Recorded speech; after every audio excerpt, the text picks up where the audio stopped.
Welcome to the Queen Divas, Queens of Fitness podcast. Join your hosts, three-time WBFF world champions and WBFF royalty, Alicia Gowans and Stephanie Ayala McHugh, as we explore all things female health, training, competing, mindset, and living the fitness life every day.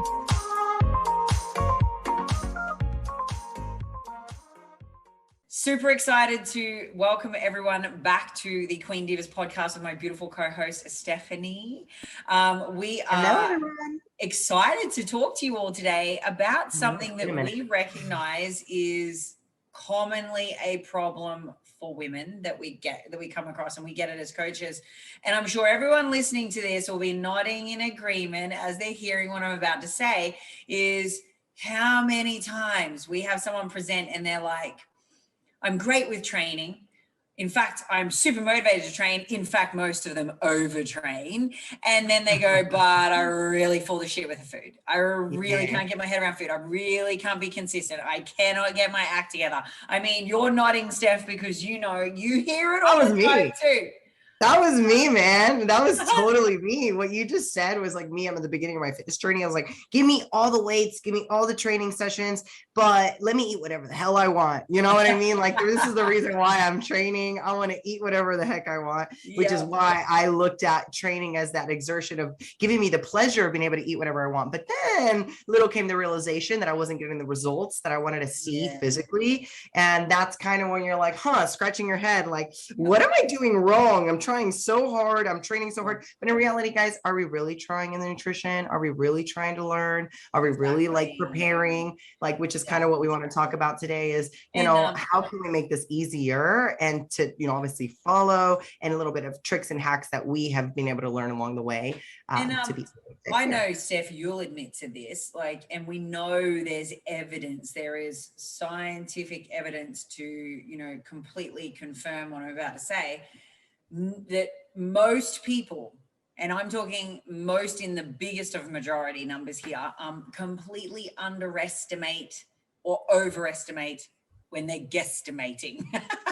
So if you're literally just weighing it and you think you can get in grams, it's just not going to happen. So I think that's the first thing off the mark is that, do you need to always be constantly weighing everything, like this food Nazi? No, you don't. But until you're at a point where everything's under control, there's a level of homeostasis, you are able to, with confidence, relatively come close to guessing an eyeball of food, then you need to be weighing and measuring and tracking everything diligently to get to that point. It takes time to understand how much your couple of extra shots of something, or, salad dressings or extra scoop of nuts really can blow out all of your numbers for the whole week. Absolutely. So that's probably the first thing to say. Almond milk is not the same as water. Okay, people, like, we always think like, well, it's just liquid. Like, it's okay. It doesn't really have a lot of calories. Check what it has. Like, everything has literally a caloric, value, which we have to track. Bubble gum. I have so many clients like, but it's just a piece of gum, it's sugar-free, right? Like it's all these, but look, sugar, alcohol still accumulate to a carbohydrate as well. So we have to really, really break down everything that goes inside of our mouth, whether if it is just snacks or liquids that you may not think of. I know Starbucks is a very big friend of everybody, and they think that like all these additives that they're adding to their coffee are like okay, and that they shouldn't be tracked. In reality, even creamer or even a sweetener should be even tracked. I actually think most people would be shocked if they started to track their coffee as to what they're actually consuming, what the energetic value of that is. And look, while we're on that topic, I plan for my coffees without doubt every single part of the day, all the way through my prep. You know what? I don't need to hate life. So I don't give up coffee, even to the point where now in this, fertility journey I'm on, and I can't have caffeine like I normally do. I'm still having a decaf every morning because it's a placebo effect of, You still get those tastes. You still get those taste buds of the coffee. And it's a very negligible amount of caffeine, but you do. And I'd refuse to have mine as a long black. I just, ew. I mean, that's just a bastardization of something that God gifted us with that we should be enjoying in its full merit, which means a creamy beautifulness. So I'm like, I allocate my milk and I account for it. If you're having your whole meal plan and then throwing these, you know, lattes or cappuccinos or whatever on top of that, oh my God, you're adding an extra couple of 100 to 300 odd calories. Yes, and there goes your deficit out the window. And then there goes, of course, maybe you staying in a maintenance and wondering why you've plateaued, which is kind of why we're talking about this. A lot of people think I've plateaued. I have not got progress in a while, but these are the little small things that we're not tracking that really make a huge difference as far as knowing if you are in a deficit or if you need to maybe adjust your macros a little bit more to obviously follow the goal that you're trying to achieve. And this is usually the key, isn't it, Steph? Like we see people go, I've been doing this, I've been doing so hard, I'm training like a beast, and I'm, you know, all of the things, and I'm not getting anywhere, my weight's not going anywhere. And I'm like, yeah, but that's because if we look at this properly, you're not actually weighing things for 4 out of your 7 days of the week. You're probably not counting in the extra cup of coffee or whatever you've had in your car in transit to pick up the kids.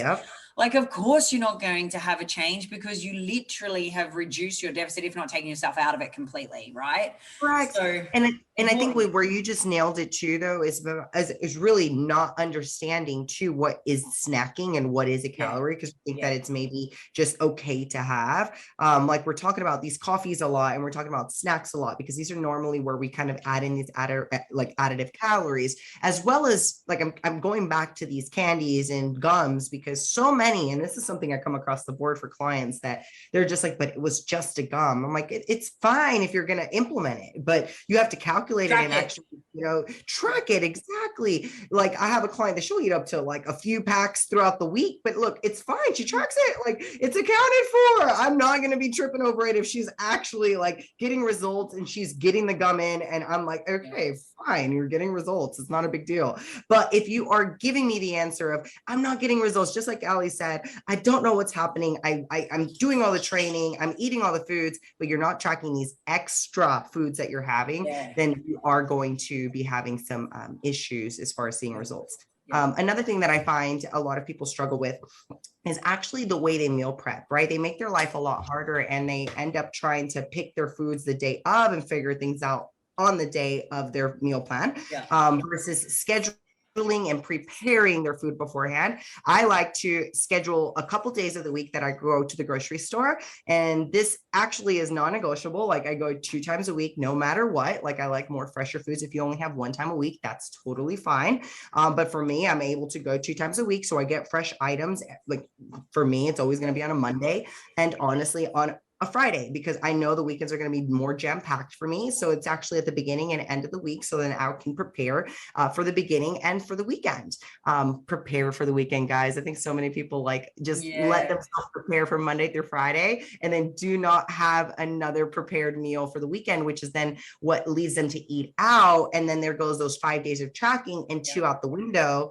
That then just leads us into this vicious cycle of not understanding why we're not seeing progress when we're having 1,500 every day, Monday through Friday, but then we go on 3,000, plus calories on Saturday and Sunday because the drinks and the burgers and the pizzas are coming in. So you have to really make sure you do track on the weekends and have meal prep already prepared for yourself. So if you're one of those individuals that doesn't like eating like really, really raw, like I don't want to say raw, past cooked food, if you know what I mean. Like I'm very spoiled in the aspect of having after 5 days, I'm not going to touch it. I'm just not going to eat that. So I know myself, I need to have fresh food cooked and prepped inside my fridge. Otherwise I won't eat it. So I do that 2 times a week for myself. That's grocery shop and meal prep. I don't just do the 1 time a week like most people will do on Sunday and just do it for the whole week. By Saturday, I'm not going to eat that meal, guys. Like it's just, I'm the same. I go Sundays and Wednesdays. So I usually prep Sunday afternoon, Sunday night, and it's for Monday, Tuesday, Wednesday. Then I do again Wednesday night for Thursday, Friday, Saturday. And then obviously, fresh again Sunday. So I think, if you're in a position where you can be making it because, you might be like us where we're working out of a home environment and you can be preparing your food fresh. I always opt for fresh.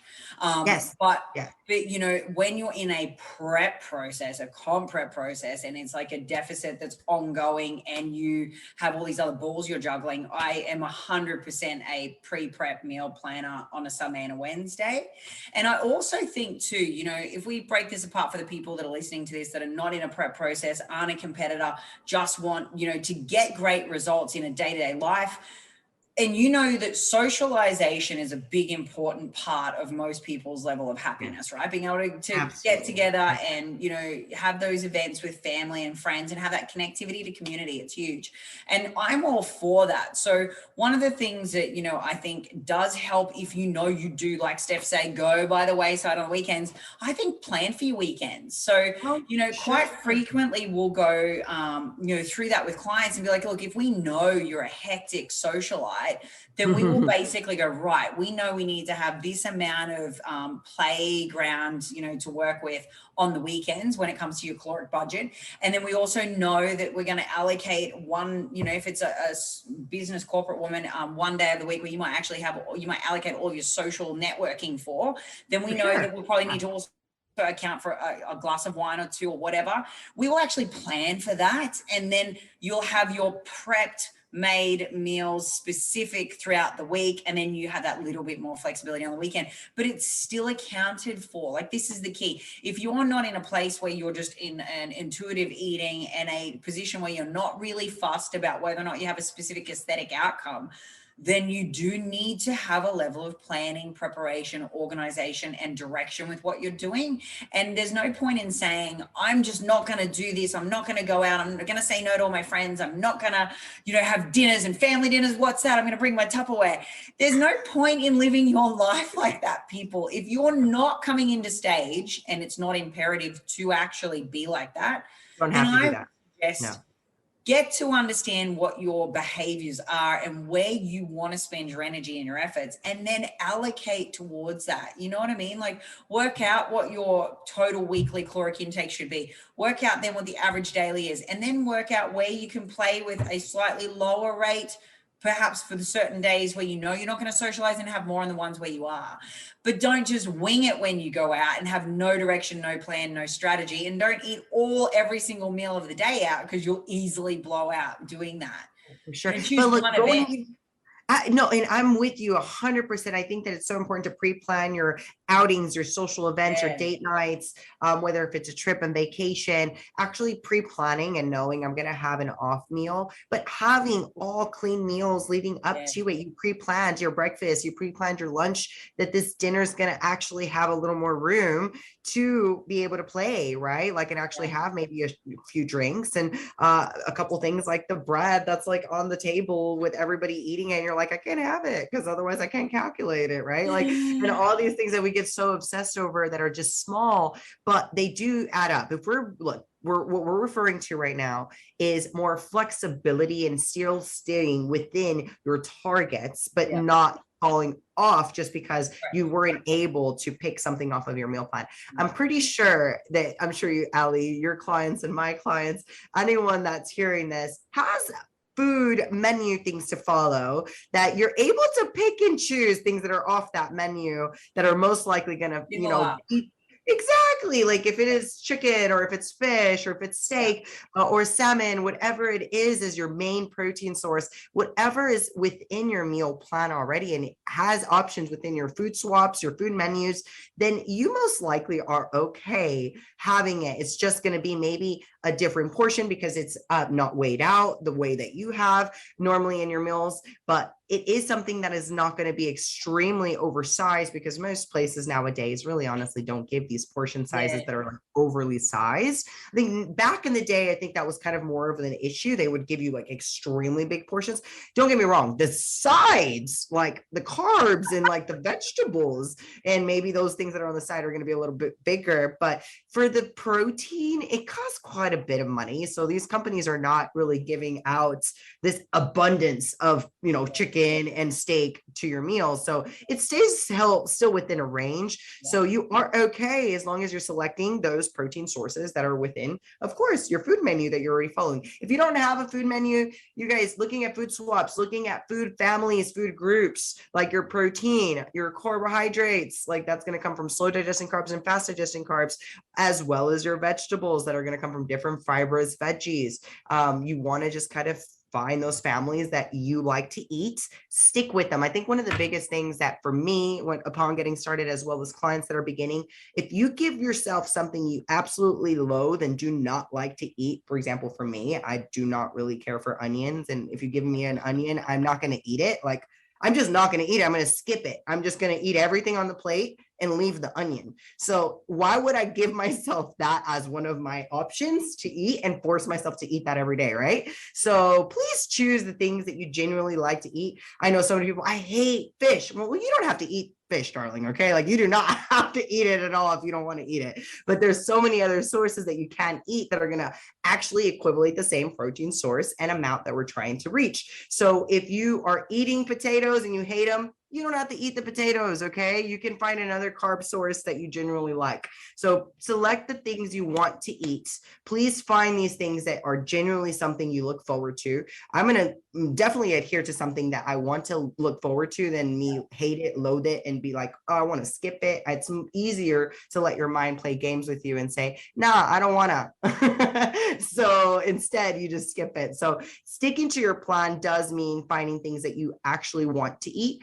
If you don't want to eat it, maybe find something within that family group that you can learn to like. I know there's a lot of things that I didn't like upon getting started that I've learned to like along the way. For example, asparagus is actually one of them. I didn't really care for it. I didn't like it at the beginning. I think this is actually across the board. A lot of people that tell me, I don't like asparagus. Like, well, you don't have to eat it. Look, it's something that it's the way it's cooked, the way it's actually, obviously made that makes you like it. Because if you do steamed versus like a grilled version, in my opinion, is way better than the steamed. Like, don't give me a steamed asparagus, like give me a grilled asparagus. But then again, you find these textures and things of within the food groups of things that you like, and you're going to look forward to all of your meals, every single one of them. You're not going to skip them because guess what? You're hungry. So you're going to eat the food in front of you. So that is one of my biggest tips that I found really helped me and really allows me to just genuinely look forward to all of my days and not be like, oh, I'm on a diet. Yeah, and it's good that you actually just said that, because I think this is another key take-home point, is that for everyone listening to this, and I'm a big believer of this even in prep, like my biggest issue when I come into a prep is just that my portions get smaller, but I'm still eating food I love. I don't restrict food groups. I don't remove anything. I don't follow a bright bro science chicken and fucking rice meal. Like I have a plethora of options. I'm dealing with my food, but I also really love to stick to things that I know suit where I'm at that point in time in my lifestyle. So if I am hectic, busy, if I like back in the day when I was on the floor with clients in one-on-ones, then I would be fasting to lunch only because I couldn't break it any earlier because my back-to-backs. And then I would literally pick on the run, on the go snacks that were easy to have in my handbag that didn't require heating up, that could be really quick to go options if I got stuck in an appointment, I was out for longer, couldn't make it home for my meal. Like I have backup plans everywhere where I go. I literally have food falling out my shoe, but I have options that I carry in every part of my body. So my point is, get out of the bra. You're like, yeah, I got my nuts right here. I'm hungry. Let me get it out of my bra. But it's like that. Totally, absolutely. And I think this is where you set yourself up, that you don't fall apart, where you've got to go into a service station and pick up something fucking dodgy just because you're hungry, right? And the selection, what you just said at like the gas station or just like a little quick stop are gonna be a lot more limited. Not saying you can't find options. Like I always make it work. Like if I really don't have something, I just have to like maybe take a few extra minutes and read the labels and kind of do a comparison, like what is better for me that you have here. But what Ali said about actually having things at hand is the best tool no matter where you are, whether if you're on the go, working on the road, or you're extremely between meeting to meeting, back to back between clients, and you do not have the time.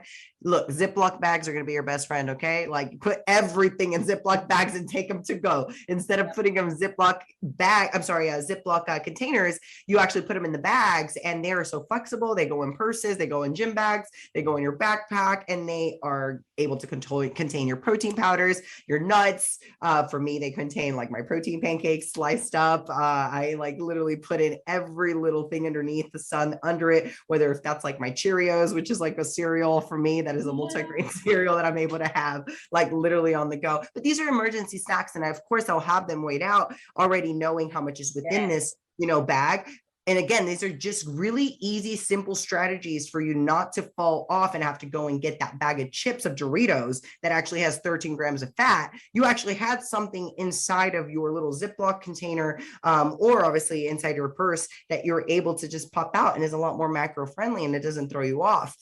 So all these things are extremely helpful. And I think where you said, Ali, about like being extremely busy, is this hits the nail on the head across the board for most of the society. They're just always so busy back to back with work, that they don't really have these simple snacks. And just to go over a couple of the things that I personally like to already pre-make beforehand, mentioning one of them, I just said like the protein pancake. I think it's so easy to make it ahead of time and actually do a few for days ahead. Like we're talking about meal prepping. These are so on the go. They could be ate like cold, and you do not take, it's just like bread. They're just practically bread, oats that are, blended with eggs. Like it's soy and protein powder. Like it's so simple. Like a 3-ingredient job, right? Yes. All you do is blend it, put it on the skillet, with the cooking spray, make sure it doesn't burn, because it will burn like a pancake, and you just have it on the go. And these are easy, very macro friendly, low carb, high protein snacks, as well as like just having with you rice cakes. Like I think this is across the board for any person in the world.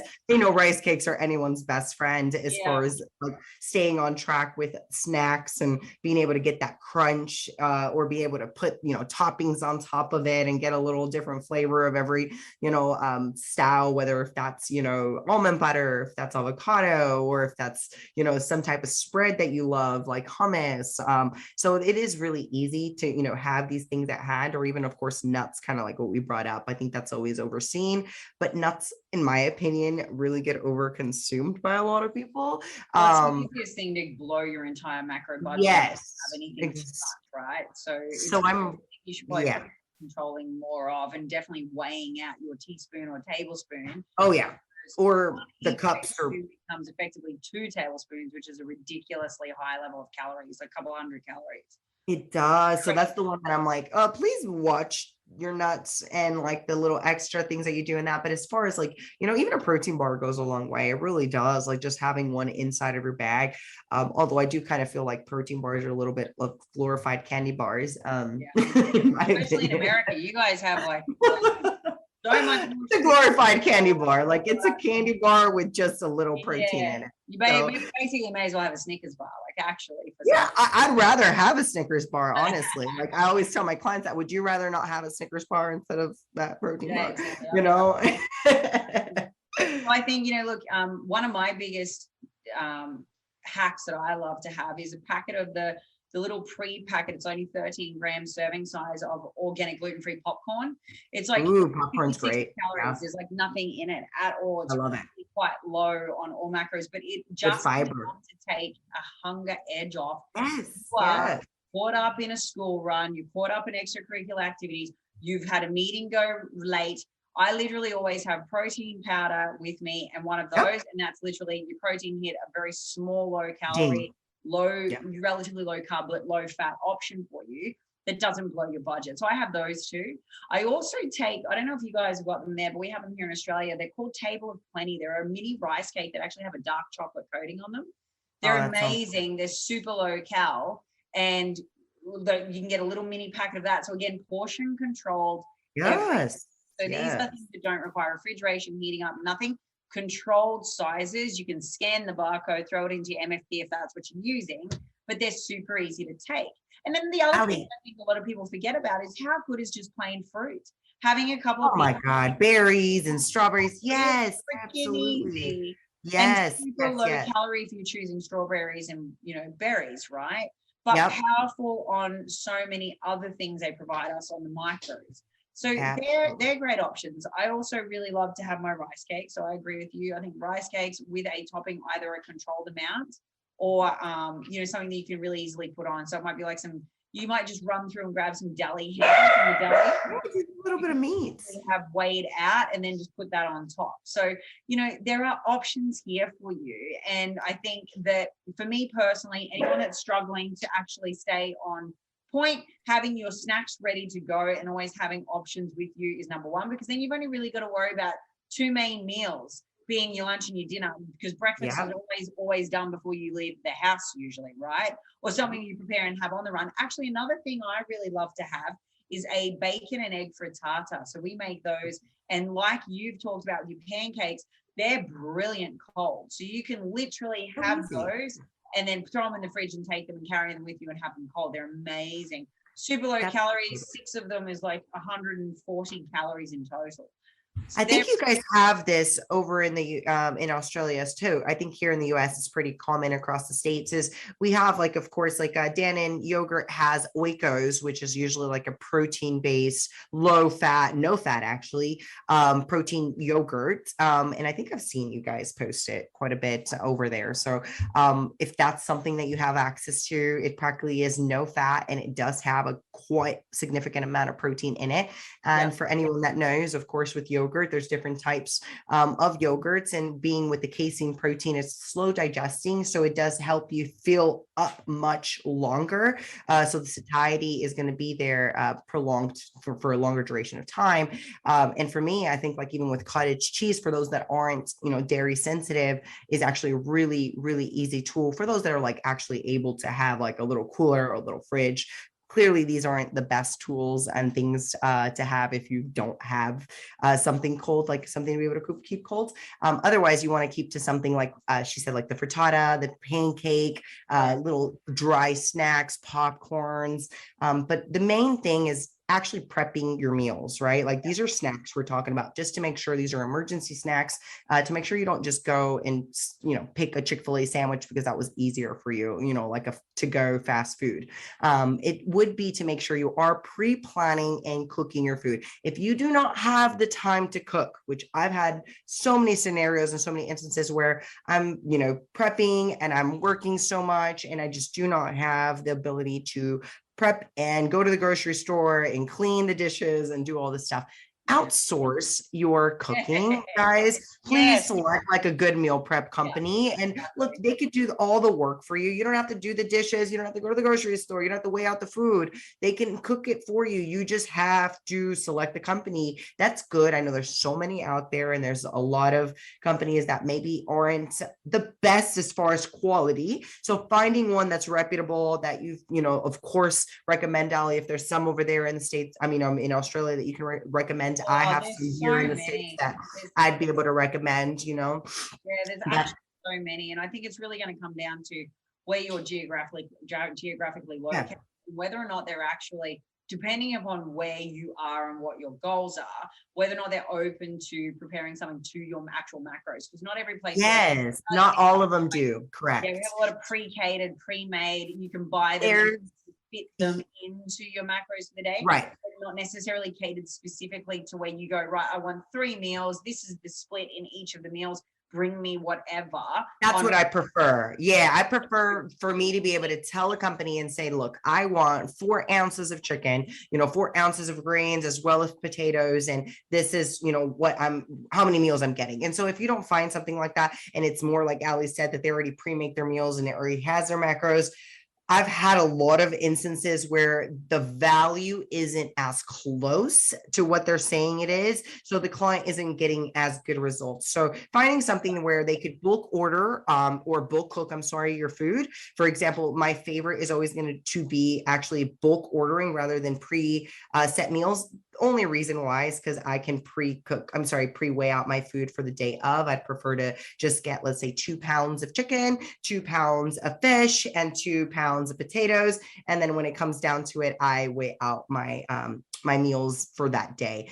Because I'm also weighing out for 2 individual people, it's not just myself. It's easier for me to just do it in like myself and put them into containers. So when you're meal prepping yourself, like for like you're cooking your food, keep in mind to maybe bulk contain your meals instead of having to pre-package your meals, because it does take a lot more time out of your day. And I think that has helped me in the past as well. If I just cook, like I said, a couple pounds of certain protein, a couple pounds of, the carb source, as well as the vegetable, I'm able to just take the night before and then pre-weigh my meals for the following day. It really makes it so easy. I actually love that strategy. And it also means too, that if you've got the pre-prepared, you'll know this, from your own experience with prepping, Steph, that should macros adjust on any given day.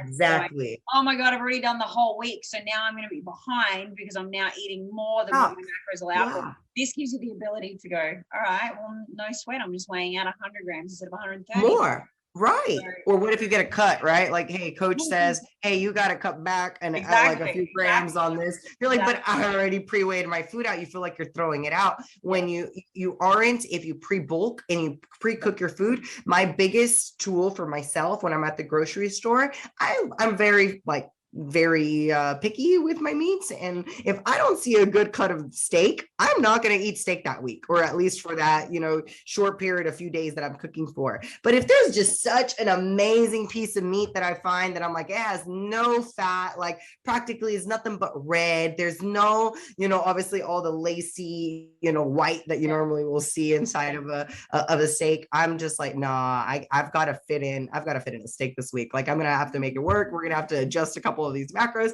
I'm picking this steak this week and I'll cook it, or whether if that's brisket, or I'm just giving you an example of some of the options that normally for me are a little fattier, I will go with, and I will be able to base a lot of my meals off of what I'm cooking. So for me, chicken is obviously my go-to. I'm actually surprised I haven't turned into a chicken, as much chicken I've ate in my life. And the next would be like a steak or some ground beef, or ground type of meat. But that's just because of like the lean side that the ground meat is going to have. Not saying I don't prefer a steak over ground, beef, or minced beef is what Australians call it. But yeah, that's normally what my options are going to be. Otherwise, it's going to be some fishes, some good salmons, or just something out of the sea that I find that is really good at the market. This is where your ability to actually control your portion size is great. If you want to actually have it where you don't eat red meat during the week, then you eat red meat when you go out on the weekend for date night, because they have portion sized options. So you know exactly the amount you're getting when you order that steak. For those non-vegans that are listening to us anyway. Sorry, you vegans. Sorry, all my plant-based eaters. Like a great portion control food source when you're actually eating out. And I think another really great hack for everyone when they're thinking about how to do this in a way that makes it easier if you've got a hectic home life and you're preparing for more than just one, is structure meals and think about putting together meals that are family friendly. Now, obviously you're going to have sauces and condiments and all this other fun stuff for the kids and the hubby, but for you take yours out first and then you prepare the rest for them with all the trimmings, right? But you don't have to cook 2 meals. You don't have to make 3 billion different items. You can literally keep it simple. And some of the best things to do is like a roast chicken or a roast piece of meat. You can do grilled fish, grilled chicken breast. You can do the items and then, target up their sides, which might be a little bit more fun than yours, but it's again, one cooking, event for you rather than prepping all these different things. 100%. And I think actually you just saying that reminded me, guys, just want to give you one of my biggest best friends in my meal prepping, just the kitchen, is the crock pot. Like if you guys have crock pot's the name out there, right? Like that's okay. So slow cooker, I think that's what the name is, like slow cooker, right? So we call it crock pot here in the States, and the crock pot saves so much time, saves my life. I'm in the kitchen, washing the dishes of the day. I'm putting the meat into the crock pot. I go to bed. I turn this on slow, like on low, slow, however you want to say it. And I wake up to the house already cooked up my chicken or steak or meat, whatever I've put in there. And it smells so good. And I'm really ready to just weigh out all my meats. If you have not used a slow cooker while you're at home, maybe working, maybe you start the day, maybe it's opposite for me. Maybe you wake up and you do it. And then by the end of the day, it's already done. Great. In my case, I do it at the end of the day before bed so that when I wake up, it is ready to go. And you can switch so many recipes, so many different styles of ways that you can do the slow cooker. You could do fiesta chicken with like salsa and chicken breast. You could do, of course, like a roast beef. You could do a pot roast. Of course, we could even do turkey tenderloin and make it Thanksgiving. Like there's just so many options that you could do with the crock pot. So yeah, definitely use that. If you have not been using that as one of your meal prepping tools, I highly suggest it. And my favorite is the air fry. I believe that the air fry. But how tedious is it though, Allie? Like, God, I'm sorry, but I love it. I love the taste and I love the outcome. But when it comes down to time, that I'm sorry. That's just not my friend. You're not my friend. We run 3 and we've got them all lined up. Oh, okay. I mean, that's a different story. You got 3 of them. This Martha Stewart, babe. I've got this meal prep thing down to a fine art. We've got something in the oven. I don't have 3, Allie. Okay, my kitchen like counter doesn't hold 3. We've got to get on your level. It's all to go. And then, Chris also have a skillet going, usually have, maybe the wok on as well, but it's literally everything going at Disclaimer, once. Guys, Crystal's is like a magical chef. Like, I don't know if you guys know definitely this. A master. Yeah, like he's a magician in the kitchen. We can make, you can make some really tasty, and people always talk about how chicken gets boring, right? So if you're getting tired of eating the same thing, it's because, to me, not being creative enough with how you're actually preparing it. You're failing to use low calorie options with sauces and or ways to crust or coat something. You're also failing to use your basic herbs and spices. Like, I just think that food getting boring means you're being lazy. That's how it is.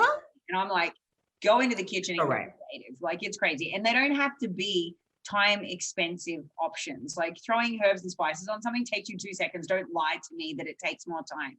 It's really, and it doesn't. All you got to do is like sprinkle a couple, right? Like sprinkle. And another thing I think people always overlook is the oils. Like, they don't realize that when you're cooking in olive oils or any kind of cooking oil, you are adding so many other calories. So if you have not calculated or tracked this, since we're talking about how to make sure you're tracking, staying on track, meal prepping, preparing to have a successful, obviously, lifestyle, we want you to make sure you're using like a cooking spray and add your oils to something you actually know you're sauteing.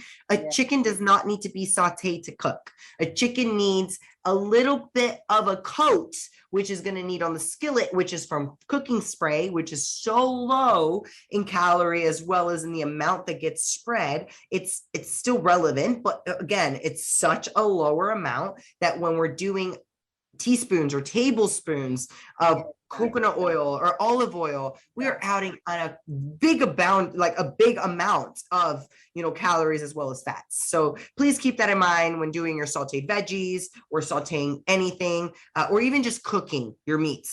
Please use your cooking sprays. And this is where, like, using something like an air fryer is great, because you actually don't need any oil at all. It actually cooks from the inside. The way that it heats is it heats from the inside out. So rather than burning the edges and having something still not cooked on the inside, because a lot of people will have the heat too high, they just don't understand how to cook at all. Throw into an air fryer, set your timer, it's done, ladies and gentlemen. You don't have to think about it. But the best part is you can do things like take an average chicken breast, which can be really fucking boring, but cut it up, use a tiny bit of spray on it, roll it in like a quinoa or almond flake breading, very small, throw it into the air fryer, and you've got popcorn chicken. You can do your fish. We cut it up and roll it in like a low sodium soy and throw it in with a little bit of like a glaze, and that becomes like this beautiful, almost like a teriyaki version of fish. Low calorie, doesn't blow your budget, can have it all the way through to a stage. Like, these are the things that you need to be doing. So if you're actually, failing in the kitchen, I think first things first, look at how can you plan your time better? How can you shop and be organized? Put your planned meals for, say, even if it's a Monday to Friday, then you have a separate thing on Saturday and Sunday. still plan for. Put them on your fridge, print them out, have them on the fridge, know what you're going to be eating, know what you're going to be making, know what your next meal is. So there's no Track your work, food. track everything. I would be having it so that you've got designated days. I do Sunday, Wednesday, you know, Steph does hers on a Monday and a Friday. Find what works best for you, your lifestyle, your rituals, and your home life, and then implement it. Also looking at having the on the fly snacks that are easy to transport, great to track, portion control. There are so many options out there, guys. Find what works for you and have them as a safeguard and a backup plan, regardless of even taking prep meals. If you're in a prep process and you're coming through to a comp stage, then a 6-pack bag will be your best friend. Yes. You're going to need to take everything with you all of the time. There is no room for error when you're in a prep process. So that's my next bit of advice. But lastly, I think that the key to it all is, and, you know, Steph has mentioned this as well, finding the things you actually want to eat and like and integrating them into your life, not cutting out food groups or eliminating social events with family and friends, disconnecting from community. That will make you derail faster than anything. Not getting hung up on stuff to the point where it becomes an obsession or a borderline eating disorder behavior. We want to remove all of those, but just literally having an understanding about how to make basic foods taste great, how to have a level of structure, and really getting your head around what portions look like and how to order the relevant or, you know, complementary item out if you get stuck out, right? So I think they're probably our biggest take home points from our conversation today. And if you don't plan, team, if you fail to actually have a bit of a strategy and you're winging it on the day with an if it fits your macros mentality, you're preparing to fail. You'll be one of those people going, I just can't get results and I train like a beast, but I'm getting nowhere. Well, that's why. Guys, that's why we say when you fail to prepare, you prepare to fail. Okay. Like that's literally exactly what we're doing when we do not prepare, when that means your meal prep, or if that means your gym clothes to go to the gym, maybe the time slot that you're going to be eating. I think this is one of the things that we didn't really talk about, which was timing and actually getting your meals in, or the amount of times that you eat in the day. So just to wrap this up, I think that's really important for you guys to take home is make sure you're actually selecting the time frames and maybe windows that you realistically can eat in your day versus trying to force times that you really can't, and they're not good for you in your work schedule or your life. So make sure you're eating enough, stop skipping your meals for long duration of times, and then just, you know, eat all by the end of the day. That's not where your metabolism is going to favor. It does need nutrients, but it doesn't need them all at one time. So make sure you are selecting times of the day, whether if that's 3 times of the day or 5 times of the day. There's no right or wrong. You do not have to be eating 6 little meals a day to get results. You can eat 3 meals a day and still get results, but you have to make sure you're eating the right amount and tracking your food. So please track your food, make sure you're eating the things you love, things that you actually genuinely at least like. Maybe you don't love them yet. You may learn to love them along the way and maybe make your variety of foods a lot wider. But along the way, you're going to also learn where you mess up, and you're going to be able to find things to help you, obviously, you know, fall back on to not mess up any further on those things. So just learn. This is a learning process, guys. This isn't something that we're going to just get all figured out the first week, the first month. We continue. Look, I continue learning till this day. So many things about myself, about maybe my meal prepping, my planning when I'm traveling, my preps itself. So look, you're learning. We're all learning. This is every person in the world. So no one's doing better than you. You just have to make sure that you're trying. That's already bigger battle than most people have already lost. So try, track, and make sure you're at least making sure you're following a plan. Yeah, exactly. All right, guys. Well, I hope you got enough out of today's episode discussing all things, you know, food, meal prepping, and how to keep your results on track. And we'd love to hear from you. So if you've had, you know, a hack or a strategy that's really worked for you, share. Let us know. Share it and tag us, because we would love to hear it. I know so many of you share, you know, the episode, and we love that. I really appreciate it. I know Steph and I, you know, really value our audience. So, you know, we would love to have you share it and then maybe give us your hack, what works for you, what you've learned along the way That'd to be stay awesome. on track. That would be great, because I just think that Yes. sharing is caring. The more that we can, share all of our knowledge, then the better off everyone will be. So thanks for Yep. tuning in. We look forward to seeing you next week. Thanks, See ya. everyone. Yeah. Thanks for tuning in to another episode of the Queen Divas, Queens of Fitness podcast. Make sure you follow us on Instagram at Queen Divas Pod, on Twitter at Queen Divas 4, and follow our hosts on Instagram, Alicia at Alicia Gowans _WBFF Pro, and Steph at Stephanie Ayala 7. See you all next week.